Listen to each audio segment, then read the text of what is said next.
Buenas noches, bienvenidos a Educación y Cultura, el programa de las comunidades educativas del Valle del Cauca y de Colombia. Maestros y maestras del Valle del Cauca, la unidad y la organización son el camino para la defensa de nuestros derechos. Fortalezcamos nuestra organización sindical. Afíliate a SUTEP. Tú tienes derecho a defender tus derechos. El Magisterio Vallecaucano salió nuevamente a las calles acompañado de diferentes organizaciones sindicales, sociales y populares para ratificar su compromiso con la paz y con el sí en el plebiscito. En Educación y Cultura hacemos un resumen de cómo se vivió esta jornada en la capital del departamento. Oye, hermano, porque usted duerme cuando deben de estar de pie. Que se cuenta lo que está haciendo y ponga en mente lo que van a hacer. Paz, no quiero guerra. Queremos paz, no quiero guerra, queremos paz. Repletas, así lucieron las principales calles de la ciudad de Cali. Cientos de maestras y maestros de todo el departamento se movilizaron, esta vez para ratificar su compromiso con la paz y con el sí en el plebiscito. Queremos el fin del conflicto y la construcción de nuestra paz. Los docentes vallecaucanos han asumido el compromiso con una paz que, si bien incluye la terminación del conflicto armado, también requiere de soluciones a la inequidad e injusticia social que históricamente se ha impuesto en el país.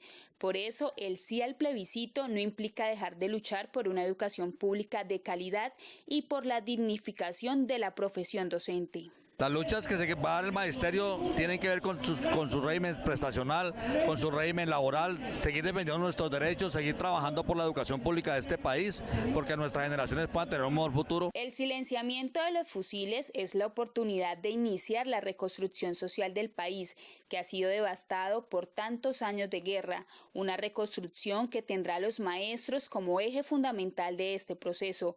Por eso, la escuela como un territorio de paz es la propuesta política y pedagógica de FECODE y sus sindicatos filiales. Aquí estamos diciéndole a Colombia que los maestros y los directivos docentes tenemos una responsabilidad grande en ayudar a construir esa paz que necesitamos.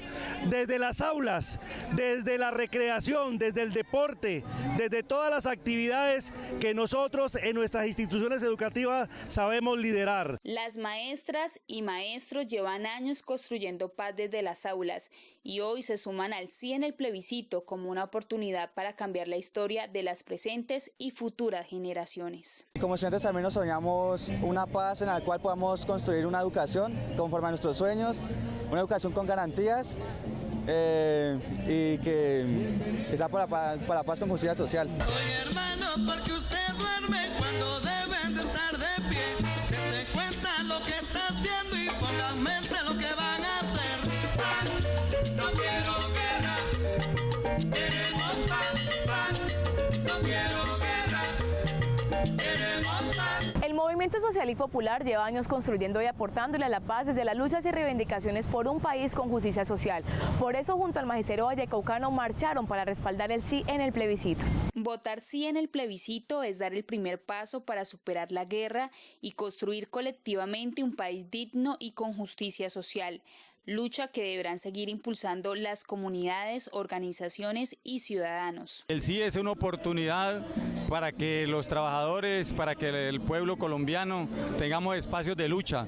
El hecho de que haya un acuerdo de cese al fuego no quiere decir que dejemos de luchar, todo lo contrario, estamos porque se creen los espacios tanto políticos como sociales para luchar por una vida mejor, por los cambios sociales que todos necesitamos y que los recursos naturales, todos los bienes de la nación sean para resolver los problemas de la sociedad. Para que en Colombia finalice la confrontación armada es necesario que se incluyan a todos los actores que hacen parte de él.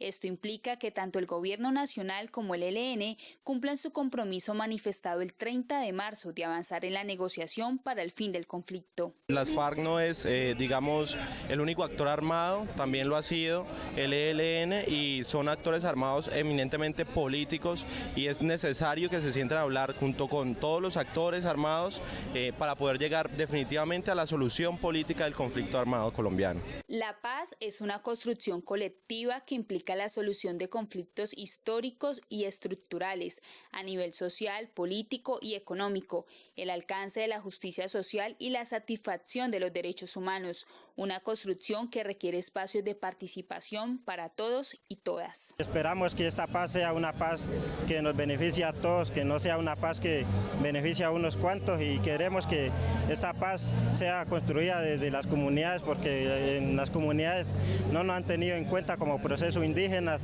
También soñamos de eso, de construir la paz con la madre naturaleza y con los seres que habitamos en nuestra madre tierra. En Educación y Cultura compartiremos durante este mes de septiembre una serie de videos de la campaña Forjando Paz. Hoy continuamos con el tercer punto de los acuerdos sobre participación política, para que este próximo 2 de octubre, día en que se votará el plebiscito por la paz, usted tome una decisión a conciencia e informado.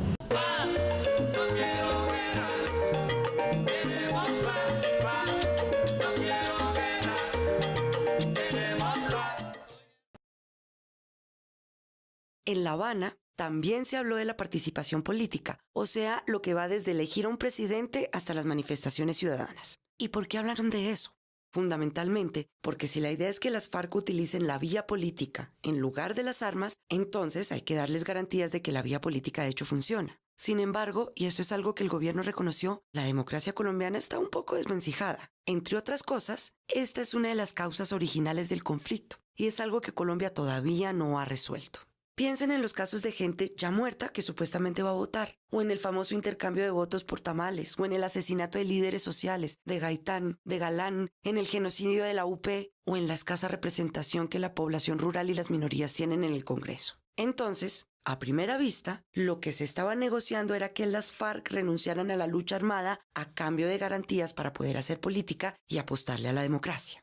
Pero, en un sentido más profundo, lo que estaba en juego era encontrar la manera de fortalecer la democracia colombiana, de incluir más voces en la conversación y enmendar muchos de los problemas que llevamos arrastrando desde hace años. ¿Y qué fue lo que se acordó? Pues se enfocaron en 3 temas: garantías para hacer oposición política, ampliación de la participación ciudadana y mejoramiento del sistema electoral. Vamos por pasos. En cuanto a la oposición, lo más importante es garantizar que sea posible, para lo cual se proponen 2 cosas fundamentales: crear una ley que reglamente el derecho a la oposición y hacer que esto no sea una actividad peligrosa, es decir, dar seguridad y proteger la vida de los opositores, por ejemplo, impidiendo que surjan de nuevo grupos paramilitares. Investigar, prevenir y desarticular cualquier forma de violencia contra la oposición, incluida la protección a las movilizaciones y protestas, será la misión del sistema de seguridad para el ejercicio de la política. Respecto al fortalecimiento de la participación, lo que se propone es promover el pluralismo, así como la reconciliación, la convivencia, la tolerancia y la no estigmatización.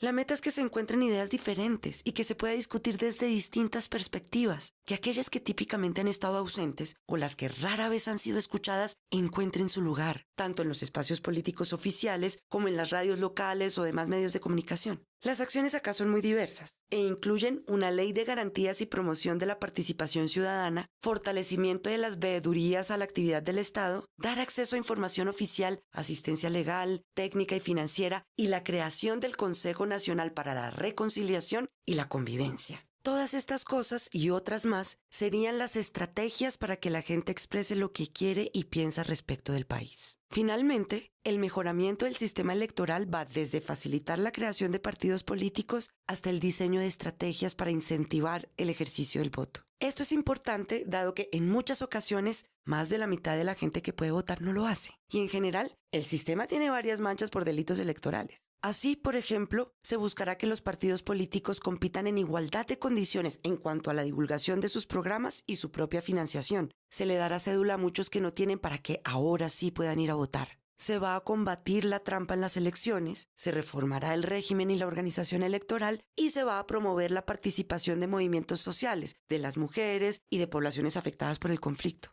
entre otras cosas. En general, la lista de acciones para fortalecer la democracia es más bien larga. En todo caso, no está definida en cada uno de sus detalles. ¿Pero cómo así? ¿No se supone que ya había un acuerdo en este punto? Sí, Pero la cuestión es que La Habana no era el espacio adecuado para modificar en detalle el sistema democrático, precisamente porque la gracia es que muchas voces estén involucradas en la conversación. De ahí que una buena parte de lo que se acordó es invitar a expertos, a partidos políticos, a comunidades y a un montón de gente a discutir sobre el tipo de modificaciones que debemos implementar. Así pues, lo importante está en el espíritu de lo que se acordó, que es la voluntad de mejorar el sistema democrático para que sea posible participar en la política de Colombia sin que esto suponga poner en riesgo la vida y que se pueda hacer desde cualquier postura, que existan los mecanismos y la confianza para hacerlo. ¿Y dónde queda el tema de las curules? ¿No que las FARC van a recibir puestos en el Congreso como parte del acuerdo? La verdad es que el asunto al día de hoy no está definido. Pero si llegara a ocurrir, estas curules serían transitorias y hay dos buenas razones para justificar la decisión. 1. Es una forma de asegurar la transición de las armas a la política. Y 2. Es un gesto de reparación, en la medida en que hubo líderes de izquierda que fueron elegidos por voto popular, pero murieron asesinados. Entonces, ¿qué nos queda de todo esto? Básicamente que si queremos apostarle a la paz, nos toca ponerle mucha atención a la democracia. Y esa es una conversación que tendrá lugar de aquí en adelante.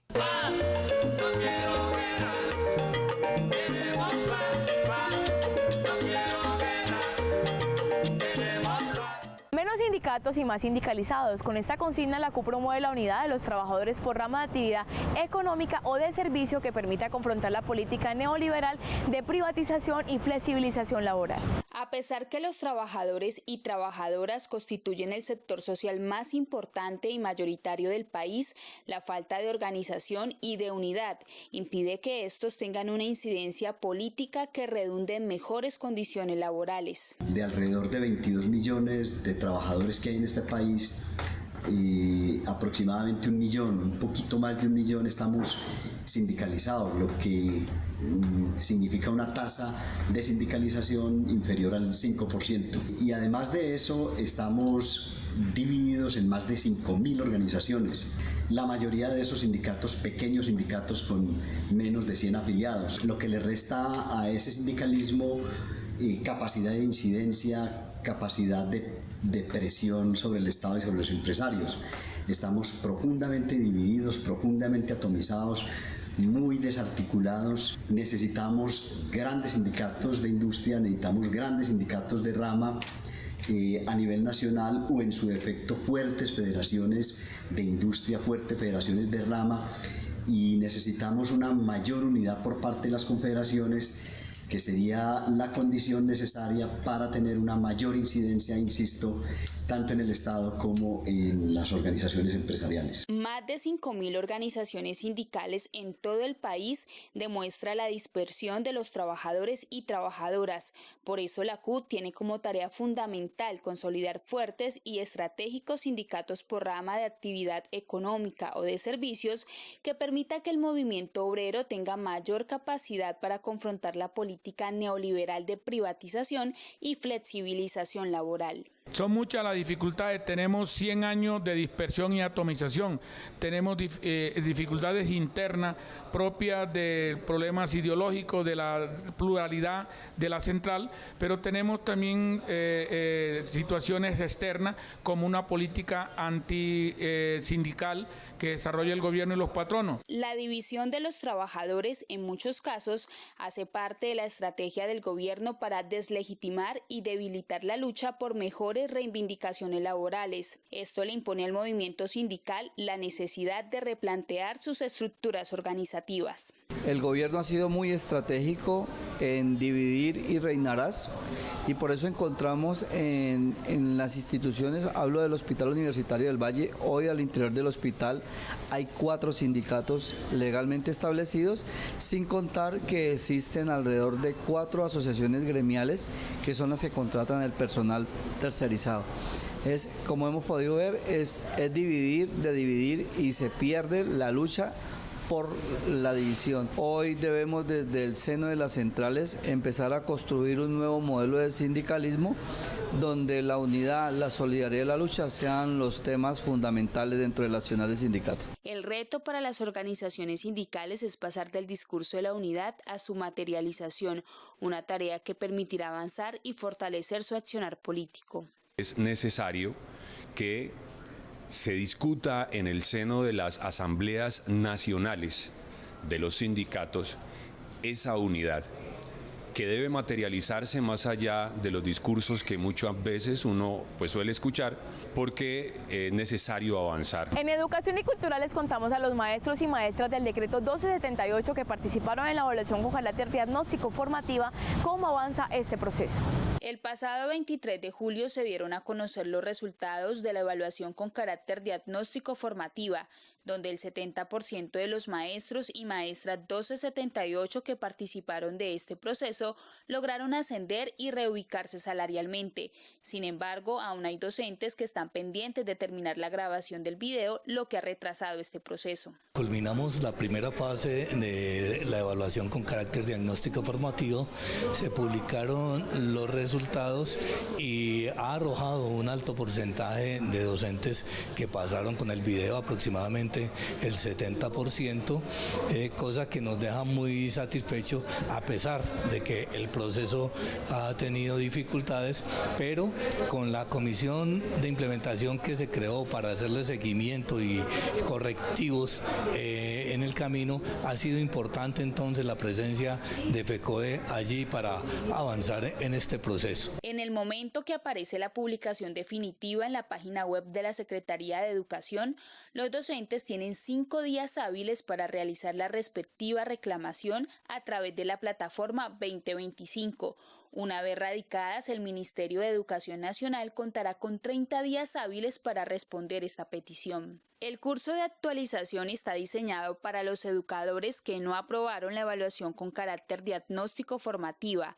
Los maestros que realicen la reclamación deberán esperar la respuesta del Ministerio de Educación Nacional antes de inscribirse a estos cursos, que tendrán 2 cortes, uno que inicia en el mes de octubre y termina en marzo, y otro que empieza en noviembre y finaliza en el mes de abril.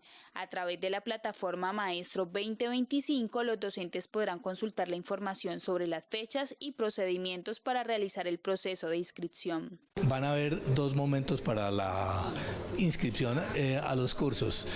Uno para los docentes que ya terminaron este proceso y otro momento para los docentes que terminan el tema de la reclamación. Esa reclamación tendrá respuesta a los 30 días hábiles después de implementarse. Es decir, hasta que no termine ese proceso, el docente que haya reclamado no puede inscribirse en los cursos. Los cursos tienen varios componentes, pero hay un componente que es muy importante, que es el que tiene que ver con la didáctica y la pedagogía, y pues obviamente tendrán que dar cuenta de las dificultades que tuvieron en el video. Habrán unos núcleos comunes, estamos de acuerdo en que van a ser presenciales en su mayoría, pero también van a darse la posibilidad de que sean virtuales para aquellas zonas de difícil acceso, compañeros que trabajan en sitios alejados de las cabeceras municipales. Entonces es importante que ellos estén atentos a la convocatoria de los cursos. El Gobierno Nacional se ha comprometido a expedir 2 actos administrativos donde se reconoce el ascenso y la reubicación de los docentes que pasaron la evaluación, y otro de carácter nacional para el pago del retroactivo al 1 de enero de 2016. Esperamos pues que también el gobierno nos cumpla haciendo la convocatoria para la segunda cohorte, es decir, para el resto de los docentes a mediados de septiembre, y es importante también tener en cuenta que el tema de la retroactividad obviamente no va a aparecer en los actos administrativos que expiden la Secretaría de Educación, porque el gobierno nacional se ha comprometido a que expedirá un decreto estableciendo esta retroactividad. Ser maestro es mi orgullo, un gran reto es mi misión, transformar para el mañana el hombre de mi nación. A raíz del paro nacional del año pasado, FECODE acordó con el Gobierno Nacional la construcción de un nuevo modelo de contratación de salud que garantice la dignificación del servicio médico asistencial para el magisterio colombiano y sus familias. En Educación y Cultura les contamos cómo avanza este proceso. La pésima prestación del servicio de salud para los docentes y sus familias, sumado a la inexistencia de mecanismos de control, vigilancia y sanción de los operadores, llevó a FECODE a exigir la construcción de un pliego de condiciones que contenga los requisitos para llevar a cabo el proceso de selección de los nuevos contratistas encargados de los servicios de salud del magisterio colombiano. En este proceso, en la conciencia de que los servicios hoy están en un estado caótico, difícil, deplorable, la tarea de la Federación es que la nueva contratación no puede repetir lo que hoy pasa en materia de salud. Y para ello hemos acudido a un grupo de técnicos altamente calificados para que el diseño del nuevo pliego genere los cambios, las transformaciones que conduzcan a que lo que hoy pasa, mañana tenga que superarse y tengamos un buen servicio médico asistencial. Teniendo en cuenta que los contratos de salud de 4 de las 5 regiones en que se encuentra dividido el territorio se vencieron el 30 de abril, sin que hasta el momento existiera una alternativa que garantizara la continuidad del servicio para cerca de 700.000 usuarios y dada la conveniencia técnica de unificar los procesos de contratación de los futuros prestadores, el Consejo Directivo del Fondo de Prestaciones Sociales del Magisterio recomendó a la Fiduprevisora la prórroga de dichos contratos. Para el Magisterio del Valle del Cauca y sus familias, los contratos terminaron el pasado 31 de julio, pero se dio la urgente necesidad de prorrogarlos unos meses más porque no teníamos cómo desde la Fiduprevisora contratar con particulares, hacer contratos en todos los municipios, en todos los departamentos del país para garantizar la prestación de los servicios. Es así como nos vimos obligados a que los técnicos que vienen construyendo el trabajo en torno a los pliegos de condiciones para los próximos contratos nos dijeran qué era lo más conveniente para realizar. Y lo que era lógico era la prórroga de los contratos para poder en un tiempo prudencial resolver la nueva contratación. De 15.000 instituciones prestadoras del servicio médico, solo 30 están certificadas y tan solo 5 ciudades del país tienen los 3 niveles de atención en salud. Esto, además de las limitaciones en la red hospitalaria para atender a los docentes y sus familias, hacen parte de las discusiones que siguen vigentes en este proceso. Queremos acabar con esa verticalidad de la contratación, donde los operadores que prestan los servicios solamente lo hacen en su red de servicios. Caso particular, Cosmitel lo hace con la Clínica Rey David. Necesitamos que ese servicio se amplíe a Imbanaco, Valle del Lili. Son los objetivos claros que tenemos en torno a esas redes integradas de servicios que hoy se plantean en la Ley Estatutaria de Salud. Hasta el momento se ha definido que el régimen de contratación se regirá con base en los principios de la Ley 80 de 1993 y las demás normas que rigen la contratación pública, pero adicional se incluyeron mecanismos que permitirán sancionar y ejercer los mecanismos de control a las partes que hacen parte del proceso cuando incumplan los pliegos de condiciones. Esperemos nosotros que en esta licitación, tal cual como lo van a definir los técnicos en su experticia, trabajen un manual de contratación, un prepliego, un pliego de condiciones y un manual de sanciones que posibilite, 1, la dignificación de la salud, 2, modernizar y actualizar el pliego de condiciones a lo actual, pero 3, que no se repita más de lo mismo y que quien caiga en situaciones gravosas sea sancionado como se merece. A pesar de los avances durante este proceso, FECODE insiste que los maestros y maestras deben estar atentos para salir a defender el derecho a una salud digna y exigir una solución nacional e integral frente a la pésima atención médica asistencial. En educación y cultura, los hechos educativos y sindicales más importantes de la semana.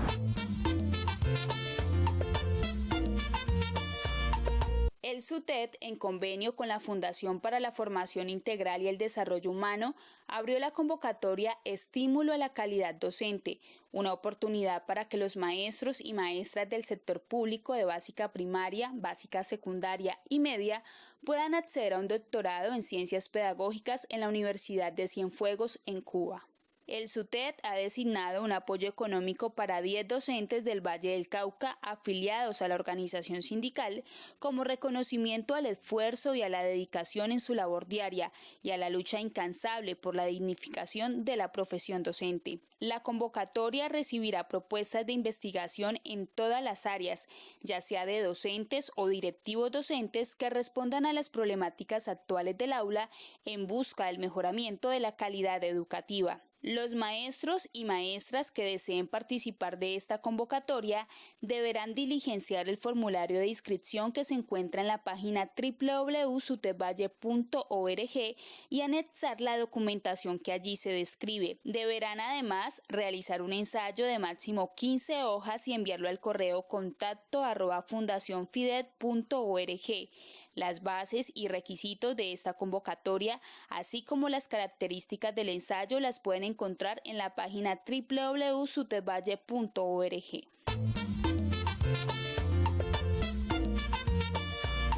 Durante esta semana continúan las clases de salsa, yoga y aerorrumba que el SUTED realiza en las instalaciones de la organización sindical en convenio con la Caja de Compensación Familiar Confenalco Valle del Cauca. La clase de salsa se realizará el miércoles 21 de septiembre a las 4 de la tarde. La clase de yoga será el jueves 22 a las 3 de la tarde y la clase de aerorrumba se realizará el viernes 23 a esta misma hora. Los docentes que aún no se han inscrito para participar pueden hacerlo llamando al número telefónico 880-1008.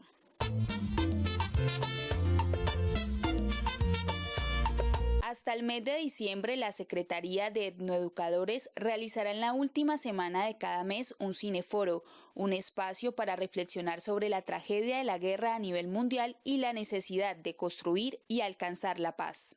El 27 de septiembre a las 5 de la tarde en las instalaciones del SUTED se presentará la película En Tierra de Nadie, una producción que nos sitúa en la guerra de Bosnia en el año de 1993. Dos soldados de bandos diferentes están atrapados entre las líneas enemigas en la zona que se conoce como Tierra de Nadie. Mientras buscan salir con vida de esa situación, un alto cargo de los cascos azules de las Naciones Unidas decide ayudarles quebrantando las órdenes de sus superiores. Los medios de comunicación pronto convierten esta historia en un show mediático de gran repercusión internacional. Los dos soldados son conscientes que sus días se tambalean entre la difusa frontera de la vida y la muerte. Al cierre de nuestro programa, el informe semanal a cargo del profesor Víctor Manuel Cabrera, actual presidente de la organización sindical.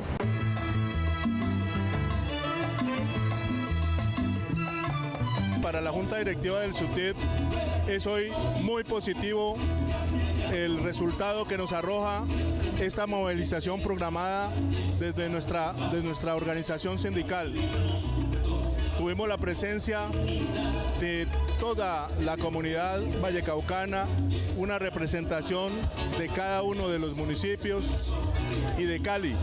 Creo que ha sido de las últimas, una de las mejores movilizaciones que hemos realizado. En ellos le dimos el sello contundente del sí a la paz este próximo 2 de octubre.